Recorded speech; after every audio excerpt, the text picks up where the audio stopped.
ఓం గం గణపతియే నమః. శ్రోతలకు నమస్కారం. మన ఛానల్కు స్వాగతం. భవిష్య పురాణం 7వ భాగం. విష లక్షణాలు చికిత్స. రాజా కశ్యపుడింకా చెప్పసాగాడిలా. తన యమదూతి అనే పేరుగల కోరతో సర్పం కాటు వేసిందని తెలిస్తే ఇక చికిత్స అనవసరం. దినంలో 2వ రాత్రి 16వ ప్రహరార్త కాలాన్ని నాగోదయ వేళ అంటారు. ఈ వేళలో పాము వేసే కాటు కాళ ప్రచోదితం. దానికి చికిత్స లేదు. సర్పవిషం శరీరంలోకి క్షణాల్లో ఎక్కుతుంది. చేతిని చాచి ముడిచేదానికి పట్టేంత సూక్ష్మ సమయంలోనే అది మెదడును ఆక్రమిస్తుంది. గాలి మంటలను వ్యాపింపచేసినంత వేగంగా రక్తంలో చేరిన విషం వృద్ధి నొందుతుంది. శ్రవణ శక్తి శ్వాస శరవేగంతో ఆగిపోయి మరణం సంభవిస్తుంది. ఈ శరీరం పంచభూత నిర్మితం కదా. మరణించాక ఏ భాగానికి ఆ భాగం విడిపోయి పంచభూతాల్లో కలిసిపోతుంది. కాబట్టి విషానికి చికిత్స చాలా వేగంగా జరగాలి. రోమాంచం, స్వేదం, కంపనం, శ్రవణశక్తి నష్టం, ఎక్కిళ్ళు, మెడ వేలాడుట, ప్రాణం పోవుట అనేవి విషము ఎక్కుటలో 7 దశలు. ఒక్కొక్క దశలో ఒక్కొక్క శరీర ధాతువుని విషం చేరుకుంటుంది. కనుల ముందు చీకటి మూగుట, శరీరంలో నుంచి మంటలు పుట్టుకొస్తున్నట్టుండుట విషము చర్మంలోకి ఎక్కిందని దానికి సంకేతాలు. ఈ దశలో జిల్లేడు వేరు అపామార్గ తరగ ప్రియాంగుటం నూరి పొడి చేసి నీటిలో కలిపి త్రాగిస్తే విష ప్రభావం తగ్గవచ్చును. చర్మ దశ దాటి రక్తంలోకి విషం ప్రవేశిస్తే దాహం, మూర్ఛ అనే సంకేతాలు వస్తాయి. అప్పుడు వట్టివేరు, చందనం, కూఠము, తగర, నీలోత్పలము, సింధూరవాజడము, దతురాజడము, ఇంగువ, ఎండుమిరప వీటిని నూరి ముద్ద చేసి ఇవ్వాలి. బాధ తగ్గకపోతే బఠాకఠయ్య, వెర్రిపుచ్చ జడము, సర్పగంధాలను నేతితో రంగరించి ఇవ్వాలి. ఇంకా తగ్గకపోతే సింధూవారము, ఇంగువలను కషాయం చేసి ఇవ్వాలి. దానిని మెత్తగా పొడి చేసి లేపనం చేసి శరీరమంతటా పుయ్యాలి. సర్పదష్టుడు ఎగిరి పడుతుండడం, చర్మం పచ్చపచ్చగా అయిపోతుండడం, దాహం, మూర్ఛ ఇవన్నీ విషం రక్తంలోకి పిత్తంలోకి చేరిందనే దానికి సంకేతాలు. ఈ అవస్థలో పీపల, తేనె, నెయ్యి, మహువ, తుంబాజడం, వెర్రిపుచ్చ జడం వీటన్నిటినీ కలిపి గోమూత్రంతో రంగరించి సస్య లేపనం, అంజనాలను తయారు చేసి పుయ్యాలి. విషం పిత్తం నుండి కఫంలోకి ప్రవేశించినప్పుడు శరీరం బిగుసుకుపోతుంది. శ్వాస రాదు, గురక వస్తుంది. ఈ దశలో పీపల, ఎండుమిరప, సొంటి,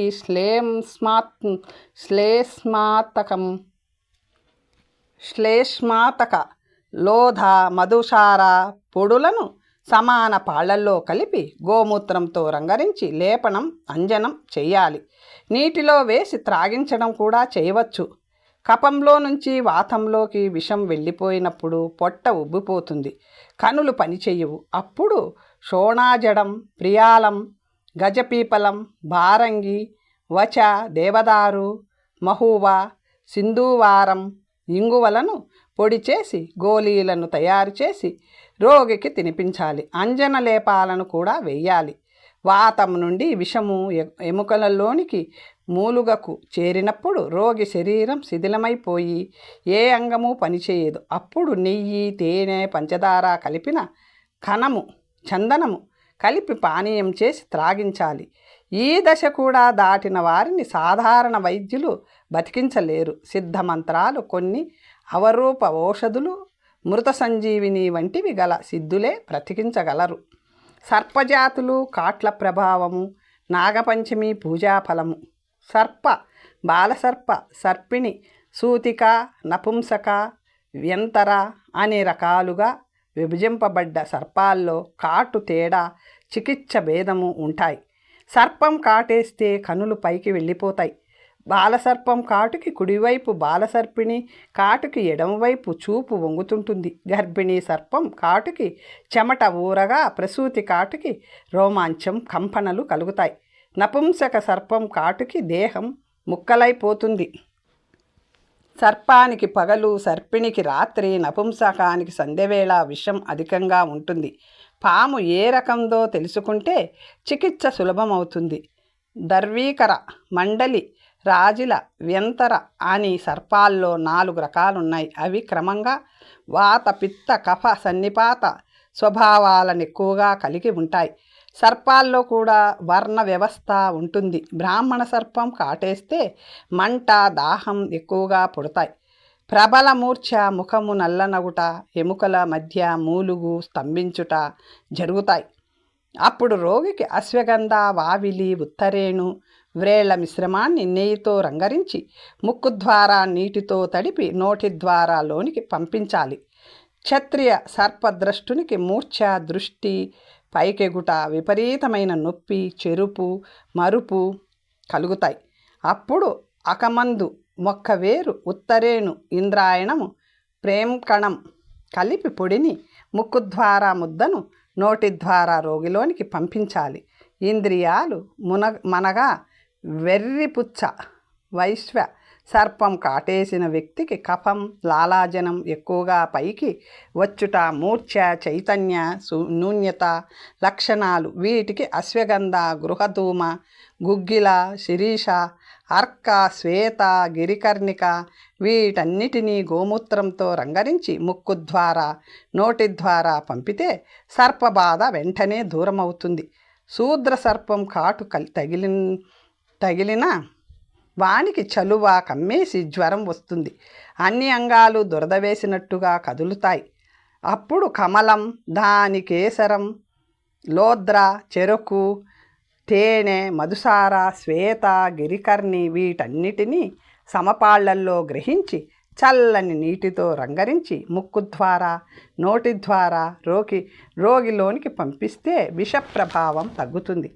మధ్యాహ్నం క్షత్రియ, దానికి ముందు పగలు బ్రాహ్మణ, ఆ తరువాత వైశ్య, సాయంత్రం శూద్ర సర్పాలు కుడి, ఎదుటి, ఎడమ, వెనుక వైపుల నుండి కాటేస్తాయి.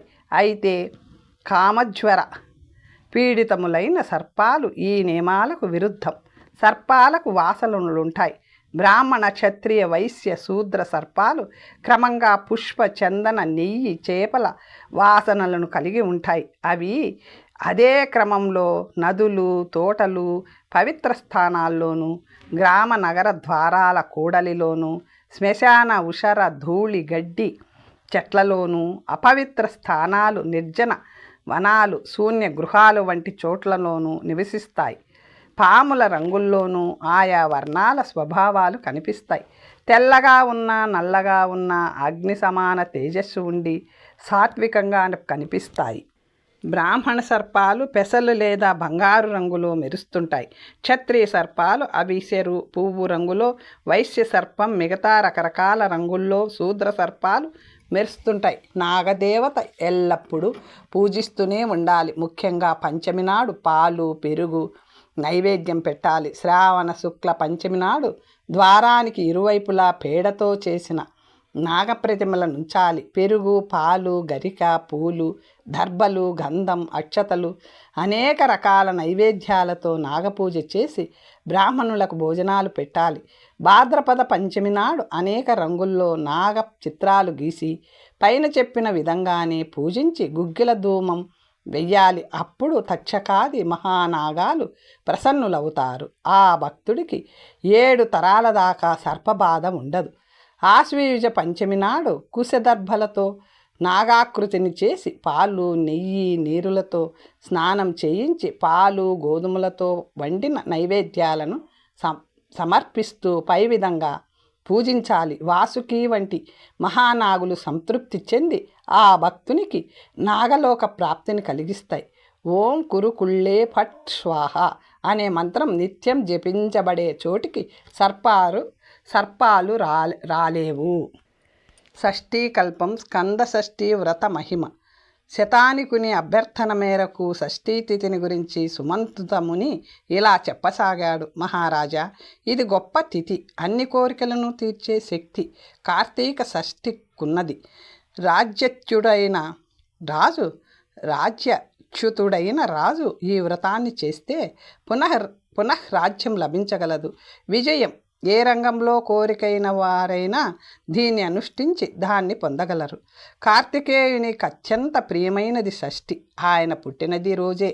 ఆయనను శంకరపుత్రుడని, అగ్నినందనుడని, గంగాసుతుడని కూడా సంభావిస్తారు. ఈ షష్ఠి నాడే ఆయన దేవసేనాని అయినాడు. ఈరోజు వ్రతం చేసి పెరుగు, నెయ్యి, జలం, పుష్పాలతో దక్షిణం వైపు తిరిగి కార్తికేయ స్వామికి అర్ఘ్యం ఇవ్వాలి. అర్ఘ్యమంత్రం ఇట్లుండును: సప్తర్షి దారజ స్కంద స్వాహాపతి సముద్భవ రుద్రార్య అగ్నిజ విభోగాంగా గర్భ నమస్తుతే. విభోగాంగా గర్భ నమస్తుతే. ప్రియతాం దేవసేనాని సంపాదయతు హృద్గతం. బ్రాహ్మణునికి అన్నదానం చేసి రాత్రి పండ్లు మాత్రమే తిని కటిక నేలపై పడుకోవాలి. వ్రత దినాల్లో పవిత్రంగా ఉంటూ బ్రహ్మచర్యం పాటించాలి.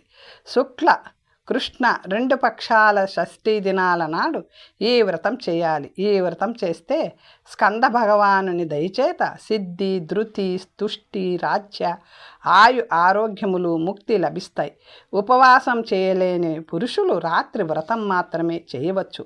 అలా చేసిన మొత్తం ఫలం అనగా 2 లోకాలలోనూ ఉత్తమ ఫలప్రాప్తి లభిస్తుంది. ఈ వ్రతాన్ని చేసిన పురుషునికి దేవతలు కూడా నమస్కరిస్తారు. ఆ పురుషుడు మరలా ఈ లోకంలో పుట్టినప్పుడు చక్రవర్తి కాగలడు. భక్తిపూర్వకంగా ఈ వ్రత మహత్యాన్ని గూర్చి విన్నవారికి కూడా అన్ని సత్ఫలితాలు కలుగుతాయి. ఆచరణ శ్రేష్టత. గురుదేవ, ఎవరు ఏ విధంగా ప్రవర్తించాలి? శ్రేష్టత అనేది ఎలా వస్తుంది అని అడిగాడు రాజు. రాజా, అన్ని అంగాలతో సహా వేదాన్ని కంఠోపాఠం పట్టేసినంత మాత్రాన ఒక వ్యక్తి పవిత్రుడని కానీ శ్రేష్ఠుడని కానీ చెప్పలేమని న్యాయశాస్త్రకారులు అంటారు. వేదాచారహీనత ఎంతటి వాడినైనా హీనుడిని చేస్తుంది. మంచి ఆచరణే శ్రేష్టతనిస్తుంది. కేవలం విద్య కాదు. దుష్టుడి వేద విద్య నపుంసకుని చేతిలోని శ్రీరత్నం లాంటిదే. ఉత్తమ సంస్కారం గలవారు కూడా దురాచరణ ద్వారా పతితులై నరకంలో పడతారు. సంస్కారహీనులు కూడా ఉత్తమాచరణ ద్వారా పవిత్రులై స్వర్గలోక ప్రాప్తి నొందగలరు. మనసులో దుష్టత్వం పేరుకుపోయినవాడు బయటికి ఎంత సంస్కారవంతునిగా పుట్టి పెరిగిన వైదిక ధర్మాలన్నింటినీ పాటించిన ఆ వ్యక్తి మలినుడే. క్రూర కర్ముడు, బ్రహ్మహంతకుడు, గురుపత్నిని కామించినవాడు దొంగ, గోహంతకుడు, తాగుబోతు, పరశ్రీ సంభోగి, మిథ్యావాది, నాస్తికుడు, వేద నిందకుడు, నిషిద్ధ కర్మాచారి. అలాంటి వారు బ్రాహ్మణ వర్ణులైన, అన్ని వైదిక సంస్కారాలచే సంపన్నులైన, వేదాంగ పారంగతులైన వారికి సద్గతులు కలగవు. దయాహీనులు, హింసకులు,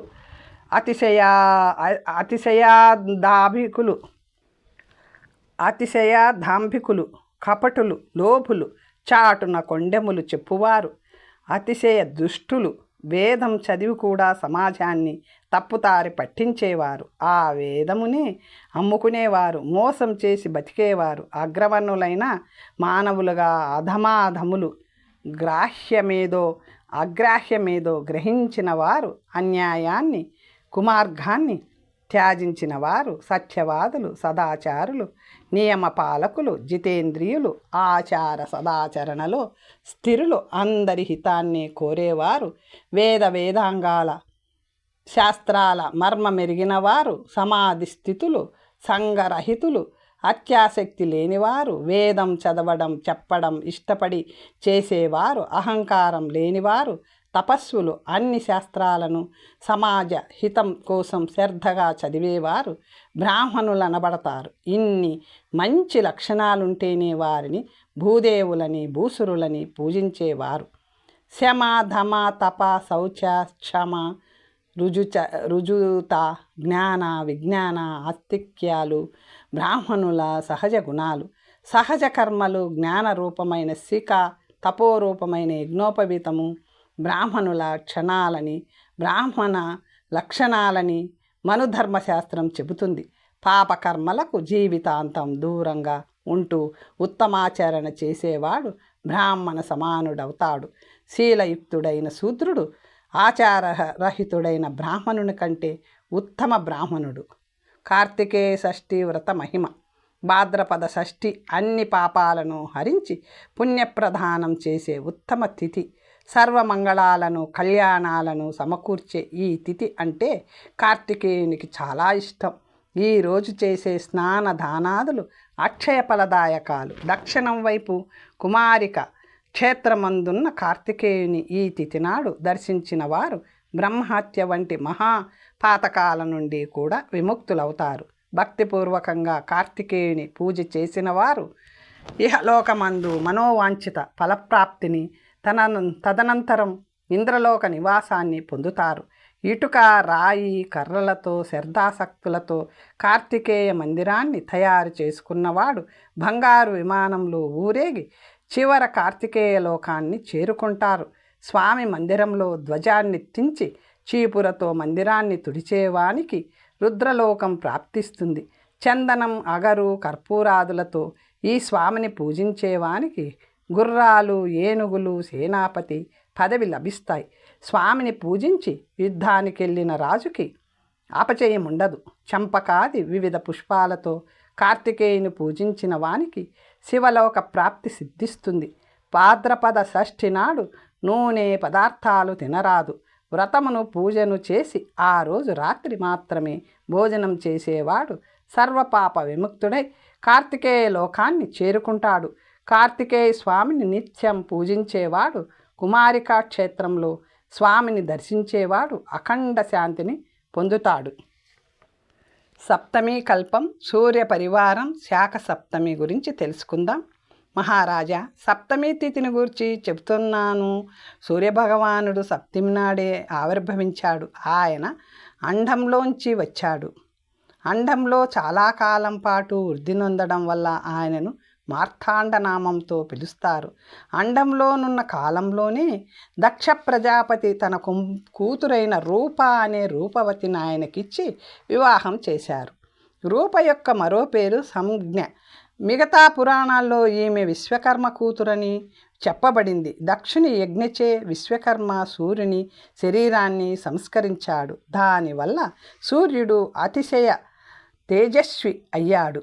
రూపకు సూర్యుని వల్ల యముడు, యమి అను పిల్లలు పుట్టారు. సూర్యుని తేజస్సును సహించలేక రూపాదేవి తన ఛాయ నుండి ఒక శ్రీమూర్తిని సృజించి సూర్యపత్ని స్థానంలో ఉంచి తపస్సు కొరకై ఉత్తర కూరు దేశానికి పోయి అక్కడ ఆడుగుర్రం రూపంలో తపస్సు చేసుకుంటూ అటూ ఇటూ తిరుగుతూ కొన్నేళ్లు ఉండిపోయింది. ఇక్కడ సూర్యుడు ఛాయ ద్వారా శనైశ్చర, తపతి అనే ఇద్దరికి తండ్రి అయినాడు. సహజంగానే ఛాయ తన పిల్లలనే ఎక్కువగా చేసి చూసుకోసాగింది. ఒకరోజు ఆడపిల్లలిద్దరి మధ్యన ఏదో వాగ్వాదం జరిగింది. ఒకరినొకరు శపించుకొని ఇద్దరు నదులైపోయినారు. అవి నేటి పవిత్ర నదులు యమునా, తపతి. ఒకరోజు ఛాయ యముడిని కొట్టింది. అప్పటికే క్రుద్ధుడై ఉన్న యముడు ఆమెను తంతానంటూ కాలెత్తాడు. ఆమె కోపించి, మూడుడా, నాపై కాలెత్తుతావా? నీవు ప్రాణుల హింసించడమే ప్రధాన కర్మంగా జీవిస్తావు గాక. ఈ కలుషితమైన పాదాన్ని నేలపై పెడితే పురుగులు తినేయాలి గాక అని శపించింది. సరిగ్గా అప్పుడే అక్కడికి సూర్యభగవానుడే తెంచాడు. యముడాయనతో, ఓ తండ్రి, ఈమె మా తల్లి ఏమాత్రం కాదు, ఇంకెవరో స్త్రీ మా అమ్మ రూపంలో వచ్చి ఉంది. నన్ను యమునను తన పిల్లలతో సమానంగా ఏనాడు చూడలేదు. మా పట్ల మిక్కిలి క్రూరంగా ప్రవర్తిస్తుంది అని విన్నవించాడు. సూర్యుడు వెంటనే కుపితుడై, నీ నలుగురు సంతానంలోని ఇద్దరిని తేడాగా చూడడం ఉచితంగా లేదు. కన్నతల్లికి బిడ్డలందరూ ఒకటే కదా, నీకు ఈ విషమ దృష్టి ఎలా సంభవించింది అని అడిగాడు. ఆమె బదులు పలకలేదు. యముడే మళ్ళా ఇలా చెప్పాడు, ఈమె నా కన్న తల్లి కాదు, అందుచేతనే నన్ను శపించింది. ఈమె నా తల్లి కానే కాదు. ఆమె యొక్క ఛాయ అనంతరం మొత్తం వ్యవహారాన్నంతటినీ యముడు తండ్రికి విన్నవించాడు. సూర్యభగవానుడు అంతా తెలుసుకున్నవాడై ఇలా అభయమిచ్చాడు. నాయన, బాధపడకు. నీ కాలి నుండి వెలువడే క్రిములు మాంస రక్తాలను పొంది భూలోకానికేగి అక్కడ మేలు చేస్తాయి. బ్రహ్మదేవుని ఆజ్ఞతో నీవు లోకపాలకుడవై దిక్పాలక పదవిని చేపడతావు. నీ సోదరి యమున నదీ జలాలు గంగా నదీ జలాలతో సమానంగా పవిత్రతకు సంతరించుకుంటాయి. తపతి కూడా పవిత్ర నర్మదకు సమానంగా వర్ధిల్లుతుంది. ఇక ఈ ఛాయకు విముక్తి లేదు, అందరి శరీరాలను అంటుకొని ఉంటుంది. ఈ విధంగా యమునికి అభయమిచ్చి ఛాయను శపించిన సూర్యుడు దక్ష ప్రజాపతి వద్దకు పోయి మొత్తం కథను చెప్పాడు. ఆయన, హే భగవాన్, తమ యొక్క అతి ప్రచండ తేజస్సును తట్టుకోలేక తమ భార్య ఉత్తర కురుదేశానికి పోయి తపస్సు చేసుకుంటుంది. తమ రూపాన్ని సాధారణ స్త్రీలు తట్టుకొనగలిగే స్థాయికి తెస్తూ పరమ సుందరంగా తయారు చేస్తూ తమ తేజస్సు తగ్గకుండా ఉండేలాగా తమరు అనుమతిస్తే విశ్వకర్మను నియమిస్తాను అని విన్నవించాడు. విశ్వకర్మ సూర్యుని రూపాన్ని ఆయన ఆలోచనలకు అనుగుణంగానే తయారు చేయగలిగాడు. అయితే ఈ మారు సూర్యుని తేజస్సు ఆయననే ఉష్ణపీడితుని చేయసాగింది. అప్పుడు విశ్వకర్మ రక్తచందన కరవీర పుష్పాలను శరీరంపై సంపూర్ణంగా పెట్టుకోమన్నాడు. వాటి ద్వారా బాధ నుండి విముక్తి పొందిన సూర్యదేవునికి నేటికి ఆ రక్తచందన కరవీర గన్నేరు పుష్పాలంటే చాలా ప్రీతి. అవే ఆయన పూజలో ప్రయుక్తాలవుతాయి. ఆ సమయంలో సూర్యుని నుండి వెలువడిన తేజస్సు వజ్రాయుధం తయారీలో ఇంద్రునికి ఉపయోగపడింది. అప్పుడు సూర్యుడు ఉత్తర కురుదేశం వాయువేగంతో చేరుకొని అక్కడ అశ్వినిగా నున్న తన భార్యను చూసి తాను కూడా అశ్వరూపాన్ని ధరించి ఆమె వద్దకు పోయాడు. అప్పుడు జన్మించిన అశ్విని పుత్రులు సూర్య తేజస్సు మహత్తుల వలన దేవ వైద్యులయ్యారు. ఆ తరువాత సూర్యపుత్రునిగా రేవంతుడు ఉదయించాడు. సూర్యుడు పుట్టినది, ఆయన భార్య మరలా లభించినది, మంచి రూపు వచ్చినది, సంతానం కలిగినది అన్నీ సప్తమి నాళ్లల్లోనే. అందుచేతనే ఆయనకు సప్తమి అంటే ఇష్టం. సూర్యహార వ్రతం ఒకటి ఉంది. ఎవరైతే పంచమి నాడు ఒక్కమారే భోజనం చేసి షష్ఠి నాడు ఉపవాసం చేసి సప్తమి నాడు దినమంతా నిరాహారంగా ఉండి మంచి మంచి భక్ష్య భోజ్యాలను వివిధ శ్రేష్ఠ శాఖాలతో సూర్యునికి అర్పించి బ్రాహ్మణులకు ఇచ్చివేసి తాము రాత్రి మౌనంగా భోజనం చేస్తారో వారికి అనేకములైన సుఖాలు సర్వత్రా విజయాలు ప్రాప్తిస్తాయి. అంత్యకాలంలో విమానారూఢులై సూర్యలోకం చేరి అక్కడ ఎన్నో మన్వంతరాలుండి మరలా భూలోకంలో పుట్టినప్పుడు వారు పుత్ర పౌత్రాభివృద్ధి దీర్ఘాయువు గల చక్రవర్తులుగా జన్మిస్తారు. ఎన్నో ఏళ్ళు భూమిని పరిపాలిస్తారు. కురురాజు ఈ వ్రతాన్ని చాలా కాలం అనుష్ఠించాడు. కేవలం శాకాహారాన్ని భుజించాడు. ఆయన పేరిటనే కురుక్షేత్రం ఏర్పడింది. అదే ధర్మక్షేత్రమై పుణ్యక్షేత్రమై నిలబడింది. చరిత్రలో సప్తమి, నవమి, షష్ఠి, తదియ, పంచమి ఉత్తమ తిథులు. అవి స్త్రీ పురుషుల మనోవాంఛితాలను నెరవేర్చే శక్తి గలవి. మాఘ సప్తమి, ఆశ్వయుజ నవమి, భాద్రపద షష్ఠి, వైశాఖ తదియ, భాద్రపదంలోనే పంచమి గొప్ప ప్రశస్తమైనవి తిథులుగా పేరుగాంచాయి. అయితే కార్తీక శుద్ధ సప్తమి నాడే ఈ వ్రతాన్ని ప్రారంభించడం మంచిది. ఉత్తమ శాఖమును సిద్ధం చేసి బ్రాహ్మణులకు దానమిచ్చి వ్రతి కూడా ఆ రాత్రే అదే కూరను తినాలి. ఇలా 4 మాసాల పాటు చెయ్యాలి. చివరి రోజు పంచగవ్యములతో సూర్యభగవానునికి స్నానం చేయించి తాను కూడా వాటిని ప్రసాదంగా స్వీకరించాలి. తరువాత కేసర చందనాలు, అగస్త్య పుష్పాలు, అపరాజితమను పేరుగల ధూపములనిచ్చి పాయస నైవేద్యాన్ని సూర్యనారాయణ స్వామికి సమర్పించాలి. బ్రాహ్మణులకు పాయసంతో భోజనం పెట్టాలి. 2వ పారణతో కుశజలంతో స్వామికి స్నానం చేయించి తాను గోమయాన్ని స్వీకరించాలి. ఆ తరువాత శ్వేత చందనం, సుగంధిత పుష్పాలు, అగరు ధూపములనిచ్చి బెల్లంతో చేసిన మిఠాయిలను నైవేద్యంగా సమర్పించాలి. ఇక ఏడాది చివరిలో 3వ పారణ చెయ్యాలి. ఎర్రని సర్షంపంతో స్వామికి అభ్యంగనం చేయించి పాపాలన్నీ సంపూర్ణంగా నశిస్తాయి. మరలా రక్తచందనం, గన్నేరు పూలు, గుగ్గిల ధూపము కైసేసి అనేక భక్ష్య భోజ్య సహితమైన పెరుగన్నమును సూర్యదేవునికి నైవేద్యంగా సమర్పించాలి. దీనినే బ్రాహ్మణులకు భోజనంగా వడ్డించాలి. సూర్యనారాయణుని ప్రతిమ నెదురుగా పెట్టుకొని బ్రాహ్మణుంచే పురాణ శ్రవణం చేయించుకోవాలి. వ్రతికి వస్తే స్వయంగానే ఆ పుణ్యకార్యాన్ని చేయవచ్చు. మరలా బ్రాహ్మణులకు భోజనాలు పెట్టి పురాణ శ్రవణం చేసిన పంతులు గారికి బట్టలు భూషణాలు దక్షిణలు సమర్పించి ప్రసన్నుని చేసుకోవాలి. ఆయన సంతుష్టుడైతే సూర్యనారాయణ మూర్తి కూడా సంతసిస్తాడు. ఈ శాఖ సప్తమి వ్రతం అంటే సూర్యునికి ప్రీతి. దీన్ని చేసిన పురుషుని ఆయనే భాగ్యశాలిగా అనుగ్రహిస్తాడు. శ్రీకృష్ణ సాంబ సంవాదం. శ్రీకృష్ణ సాంబ సంవాదం సూర్య పూజా విధి.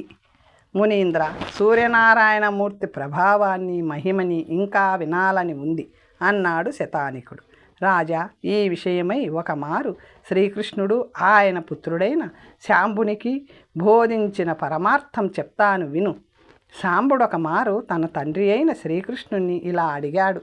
నాన్నగారు, మనిషై పుట్టినవాడు దుఃఖం లేకుండా అన్ని కోరికలు తీరుతుండగా జీవించి చివరికి స్వర్గాన్ని ఆపై మోక్షాన్ని పొందాలంటే ఏ కర్మను ఆచరించాలి?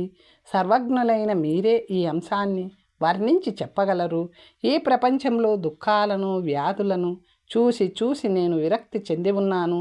నాకైతే ఈ లోకంలో ఒక్క క్షణమైనా ఉండాలని లేదు. కాబట్టి దయచేసి చెప్పండి. ఇక్కడున్న వాళ్ళు బాగుండాలి, మళ్ళా ఇక్కడికి ఇంకా రాకూడదు. దానికి సాధనం ఏమిటి? దేవతారాధన, దైవానుగ్రహం, దేవప్రసాదం ఉంటే ఇవన్నీ సాధ్యమవుతాయి. దేవతలను ఆరాధించుటయే పరమోపాయం. అనుమాన ఆగమ ప్రమాణం ద్వారా దేవతల దయను పొందవచ్చు. విశిష్ట పురుషుడు విశిష్ట దేవతలను ఆరాధిస్తే వచ్చే ఫలం కూడా విశిష్టంగానే ఉంటుంది. అయితే దేవతలందరూ ప్రత్యక్షం కారు. హే జగద్గురు, ప్రత్యక్ష దైవమై విశిష్టాభిష్ట ఫలప్రదాత అయిన భగవత్ స్వరూపుని వర్ణించండి. ప్రత్యక్ష దైవము ఈ విశ్వానికి నేత్ర స్వరూపుడు సూర్యనారాయణుడే. ఆయనను మించిన వారు లేరు. ఈ ప్రపంచం ఆయన నుండే వచ్చింది, ఆయనలోనే లీనమైపోతుంది. సత్యాది యుగముల కాలగణన సూర్యుని ద్వారానే సిద్ధమైంది.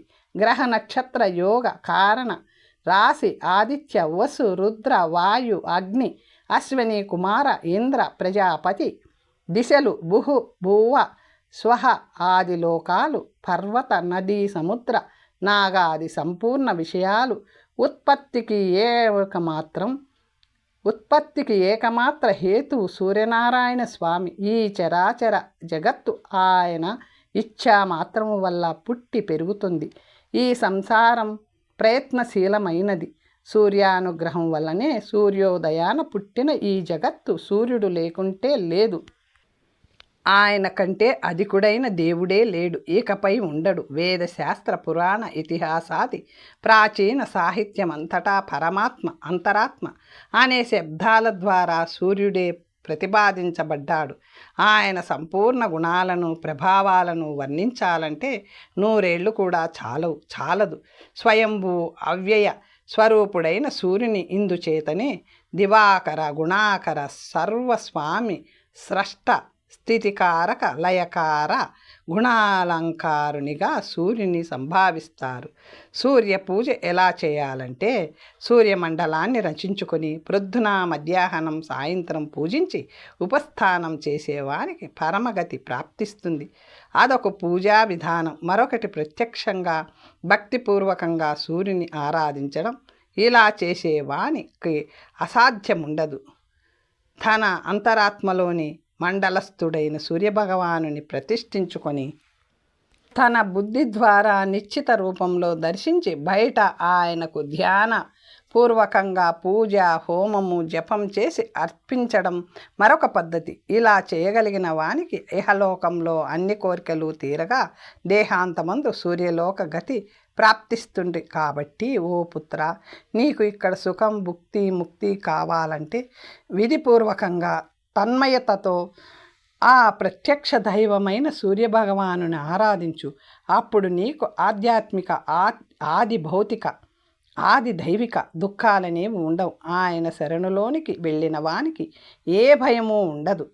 ఈ లోకంలో పరలోకంలో శాశ్వత సుఖం ప్రాప్తిస్తుంది. నేనే స్వయంగా సూర్యభగవానుని చిరకాలం పాటు యథావిధి ఆరాధించి ఆయన దయ వల్ల ఈ దివ్య జ్ఞానాన్ని పొందాను. మనుష్య హితాన్నిచ్చే దేవుడు సూర్యభగవానుడే. సూర్యనారాయణుని నిత్యార్చన విధానం. శతానిక మహారాజా శ్రీకృష్ణ భగవానుడు ఇంకా ఇలా చెప్పసాగాడు. ఏ పూజను ఆచరిస్తే సంపూర్ణంగా పాపాలు విఘ్నాలు పారిపోతాయో, అన్ని మనోరథాలు సిద్ధిస్తాయో, అఖండ పుణ్యం ప్రాప్తిస్తుందో ఆ సూర్యనారాయణ పూజా విధానాన్ని చెప్తున్నాను విను. ప్రాతకాలంలోనే మేల్కొని శౌచాదులు చేసుకొని నదీ తీరానికి పోయి ఆచమనం చేసి సూర్యోదయ సమయానికల్లా శుభ్రమైన మట్టిని శరీరం నిండా పట్టించి అది వదిలేలాగా స్నానం చేసి వెయ్యాలి. మరలా ఆచమనం చేసి మడిబట్టలు కట్టుకొని సప్తాక్షర మంత్రాన్ని అనగా ఓం కఖోల్కాయ స్వాహ, ఓం కఖోల్కాయ స్వాహ అనే మంత్రాన్ని జపిస్తూ పూజ చేయాలి. ముందుగా జపిస్తూ సూర్యదేవుని అర్ఘ్యమిచ్చి అలాగే మనసులో ధ్యానిస్తూ సూర్యమందిరాన్ని చేరుకొని అక్కడ పూజ చేయాలి. ముందుగా శ్రద్ధాపూర్వకంగా పూరక, రేచక, కుంభక ప్రాణాయామాలు చేసి వాయవీ, ఆగ్నేయ, మహేంద్రి వారుని ధారణ చేసి భూతశుద్ధి రీతిలో శరీర శోషణ, దహన, స్తంభనం, ప్లావనాలచే శరీర శుద్ధిని గావించుకొని సర్వశుద్ధంగా సూర్యునికి ప్రణామం చెయ్యాలి. స్థూల సూక్ష్మ శరీరాలను, ఇంద్రియాలను దేని స్థానంలో అది ఉండేలా ఆదేశించి ఈ క్రింది మంత్రాలను చదువుతూ పూజా సామగ్రిపై నీళ్లు చల్లాలి. ఓం కహ స్వాహ హృదయాయ నమః, ఓం కహ స్వాహ శిరసే స్వాహ, ఓం ఉల్కాయ స్వాహ శిఖాయై వషట్, ఓం యాయ స్వాహ కవచాయ హుం, ఓం స్వహ స్వాహ నేత్రత్రయాయ ఔషట్, ఓం హాహ స్వాహ అస్త్రాయ ఫట్. తర్వాత సుగంధిత పుష్పాది ఉపచారాలతో సూర్యభగవానుని పూజ చేయాలి. పగటిపూట సూర్యమూర్తిని, రాత్రిపూట అగ్నిని ముందిడుకొని ఈ పూజ చెయ్యాలి. ప్రభాత కాలంలో తూర్పు వైపు, సాయంత్రం పడమటి వైపు, రాత్రి ఉత్తర దిశగా తిరిగి పూజ చేయాలి. సూర్యమండలంలో మధ్యలో ఉండే 6 దళాల కమలాన్ని మనసులో చూస్తూ ఈ సప్తాక్షరం మూలమంత్రాన్ని జపిస్తూ ఆ కమలం మధ్యలో వేల కొద్దీ కిరణాలతో వెలిగిపోయే సూర్యభగవానుని ధ్యానించాలి. తరువాత రక్తచందనం, కరవేరాది ఎర్రని పూలు, ధూప దీపాలు, అనేక ప్రకారాల నైవేద్యాలు, వస్త్రభూషణాది ఉపచారాలతో పూజ గావించాలి. లేదా తామ్రపత్రంపై రక్తచందనంతో 6 దళాల కమలాన్ని చిత్రించి దాని మధ్యలో అన్ని ఉపచారాలతో సూర్య పూజ చేయాలి. 6 దళాలలోనూ షఢంగ పూజను చేసి చంద్రాది 8 గ్రహాలను, ఇంద్రాది అష్టదిక్పాలకులను పేరున అర్చించాలి. వారి ఆయుధాలను ఆయా దిశలలోనూ ఉంచి మంత్రం చదివి అర్చించాలి. మంత్రం ఎలా చదవాలంటే ఆ దేవుని పేరును చతుర్థి విభక్తిలో పెట్టి దానికి ముందు ఓంకారాన్ని, చివర నమః అనే అక్షరాలను పెట్టి పలకాలి. ఉదాహరణకి సోముని ఓం సోమాయ నమః అంటూ అర్చించాలి. అలాగే మిగతా దేవతలను కూడా. ఆ తరువాత వ్యోమ, రవి, పద్మ, మహాశ్వేత, అస్త్ర ముద్రలను చూపించాలి. ఈ 5 ముద్రలు పూజ, జప, ధ్యాన, అర్ఘ్య, తపాదులకు ఒక్కొక్క దాని తరువాత చూపించాలి. భక్తిపూర్వకంగా తన్మయతతో ఇలా 1 సంవత్సరం పాటు సూర్యభగవానుని పూజించిన ఏ రోగి అయినా రోగ విముక్తులవుతారు. అభీష్ట మనోరథాలన్నీ నెరవేరి దేహాంతంలో ముక్తి లభిస్తుంది. ప్రజ్ఞ, మేధస్సు కోరుకుంటే చిరంజీవిత్వం కూడా లభిస్తాయి. ధన, ధాన్య, సంతాన, పశు మొదలగునవన్నీ తన పూజను చేసే వారికి అభివృద్ధి చెందుతాయని, మనుష్యుడు నిష్కాముడై సద్గతికి పోతాడని స్వయంగా సూర్యనారాయణుడే చెప్పాడు. తర్వాత కథ వచ్చే భాగంలో తెలుసుకుందాం. నమస్తే.